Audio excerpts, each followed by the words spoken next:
मैं आदिशक्ति हूँ। मैं काल की भी काल हूँ। मैं काली हूँ, समय की धारा, परिवर्तन की ज्वाला, सत्य की अडिग शक्ति। मेरे इस उग्र स्वरूप को देखकर भय मत करो। यह क्रोध नहीं, धर्म की रक्षा का संकल्प है। जब संसार में अन्याय बढ़ता है, जब अधर्म निर्दोषों को पीड़ा देता है, तब मैं प्रकट होती हूँ। मेरा नीला काला रूप अनंत आकाश की तरह है, गहरा, असीम, सबको समेटने वाला। मैं तुम्हारे भीतर की उस शक्ति का प्रतीक हूँ, जो कठिन समय में भी अडिग रहती है। मेरी खुली जिह्वा तुम्हें स्मरण कराती है कि अहंकार का अंत निश्चित है। जो भी स्वयं को सर्वश्रेष्ठ समझकर दूसरों को कष्ट देता है, समय उसे विनम्र बना देता है। मैं उस समय की शक्ति हूँ। मेरे हाथों में अस्त्र इसलिए हैं कि अज्ञान, अन्याय और भय को समाप्त कर सकूं। पर याद रखो, असली युद्ध बाहर नहीं, तुम्हारे भीतर है। मेरी माला में जो मुख दिखाई देते हैं, वे तुम्हारे विचारों के प्रतीक हैं। जब विचार शुद्ध होते हैं, जीवन प्रकाशमय होता है। जब विचार विषैले होते हैं, वही जीवन को अंधकार में ले जाते हैं। इसलिए अपने मन को साधो।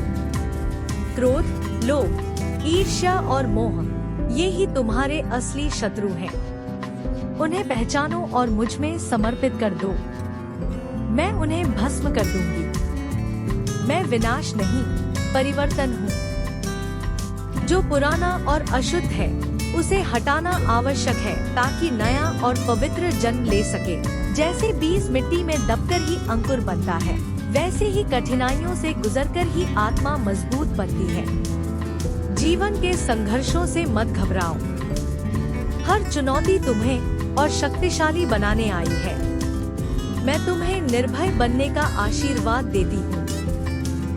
जब तुम सत्य के साथ खड़े होते हो, जब तुम अन्याय के विरुद्ध आवाज उठाते हो, जब तुम किसी पीड़ित का सहारा बनते हो, तब तुम मेरे ही स्वरूप को धारण करते हो।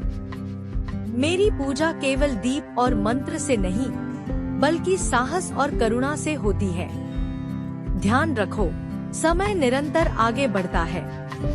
जो आज है, वह कल नहीं रहेगा। इसलिए हर क्षण को जागरूकता से जियो। अपने कर्म ऐसे बनाओ कि वे तुम्हें ऊंचा उठाए। अपने भीतर की दिव्यता को पहचानो। तुम कमजोर नहीं हो, तुम उसी शक्ति के अंश हो जिससे यह सृष्टि बनी है। जब अंधकार घना लगे, जब मार्ग स्पष्ट न हो, तब अपने भीतर की शांति में उतर जाओ। वही मैं हूँ। तुम्हारी हर श्वास में, हर धड़कन में, हर साहसिक निर्णय में मैं उपस्थित हूँ। उठो, जागो, अपने जीवन को उद्देश्य दो। भय को त्यागो, सत्य को अपनाओ और प्रेम को अपना आधार बनाओ। यही मेरा संदेश है। मैं माँ हूँ, उग्र भी, करुणामयी भी। जो सत्य के पथ पर चलता है, उस पर मेरा सदा आशीर्वाद रहता है। जय माँ।